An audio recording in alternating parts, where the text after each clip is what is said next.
One of the caveats that I do have some personal information that I did get personally involved in was some information that had to do with the Stargates and Looking Glass, and more specifically the 2012 problem with those projects.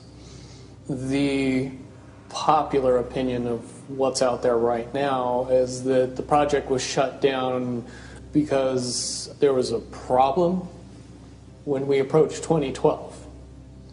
I've heard it described a number of ways, but to my knowledge, the problem is that the timelines converge on that point in time. And when you know enough about the Stargate projects and the Looking Glass project to know how string theory works and how the possibility of possibilities works and how making one choice over here doesn't necessarily mean that the other choice couldn't exist at the same time.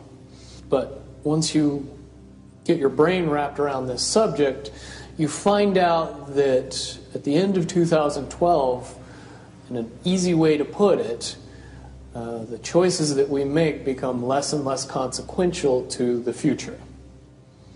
And eventually we're pushed into this bottleneck of time, no matter which choice we make.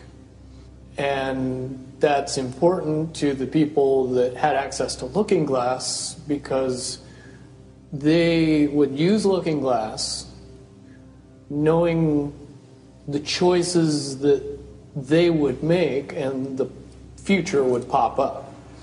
The big mistake was coming up with the possibility of future. And when we started using a computer to say, well, if we make this choice, it's 79% possible that this scenario happens, and 23% are possible, or whatever, I'm using round numbers, that this scenario would happen.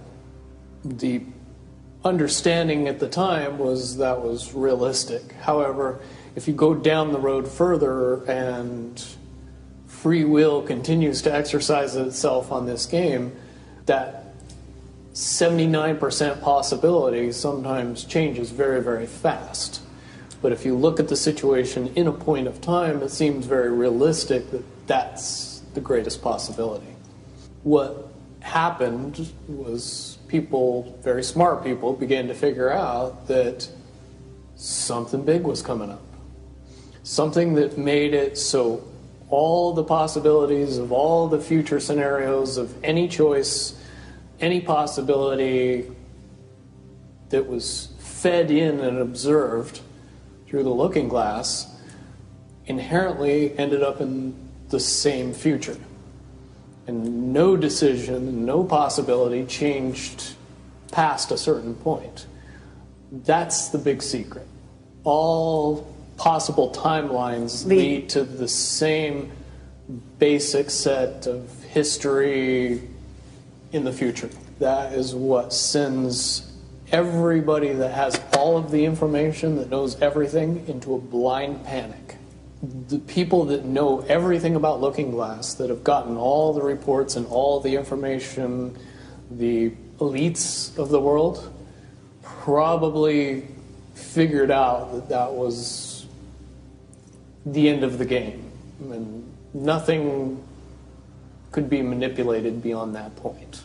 When I was in the military, it would have been before '97 when I got in trouble. One of my particular areas that I was amazingly intuitive about is problem solving / mission planning, or more specifically, taking a bad mission and fixing it. Certainly knowing how string theory and possible futures works makes it so you can work your mind very quickly to see the reality of what's happening and decide what decisions need to be made to change it for a particular outcome. At a certain point, after they're done hearing the computer tell them this is what's going to happen over and over and over and over again, all they become focused on is how do we fix it? What I do know is that I was called in and asked to solve this problem, this timeline contraction problem. And I eventually did my due diligence and did all the investigating and basically only had one piece of information, and that was reinforcement. The computer's right. The timelines will contract down to some inevitable thing. There is an inevitable event. It's been forecast, it's been predicted, it's been fed to us in a slop trough of what they want us to believe will happen. They don't actually have control over what happens. They only have control over the reaction, and it seems that no matter what they try to do to cause their desired reaction, it's going to have an opposite effect. Much, much easier for me to explain today what that process is as opposed to back then. If I had to give it a name, I would say it's the awakening process. It's an evolution of consciousness that cannot, will not, and no matter what decisions or possibilities are injected into the equation, eventually it all resolves down to us all learning the truth and becoming aware of this massive dam of lies that has been built that keep us from knowing massive volume of information that we should otherwise possess. Essentially what happened with Looking Glass, not only did they not want people to use it anymore because they knew it was just going to burp out the same thing, but at the same time they didn't want anybody else to know what it was saying, I'm sure. Because that information was of a monumental concern when I was in the military about how to prevent this inevitability. Now, at first I thought it was end of the world. Now I see end of the world as end of their world. The biggest cherry on top of all this conversation would be a synopsis to say that if I could convince everybody out there that for all intents and purposes, what we believe to be true eventually becomes true. If somebody convinces us that a major disaster is going to happen in the very near future, a major disaster happens in the very near future. If we don't buy into that fear and accept that there's really nothing that we know is going to happen, and accept of whatever happens, that makes the convergence of the timelines happen as naturally as possible. Any attempts to try to go away from this one inevitable conclusion, I again see as a new beginning, an end of this reality, the beginning of something that we can't even possibly understand based on the level of our beliefs currently. But when all that information comes flooding out, there's going to be no denying what's true and what's a lie or what's illusion.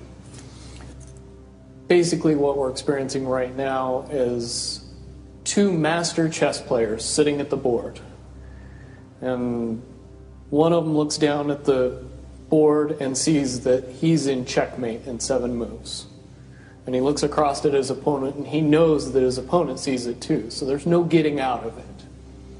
So at this point, the loser can only prolong the game.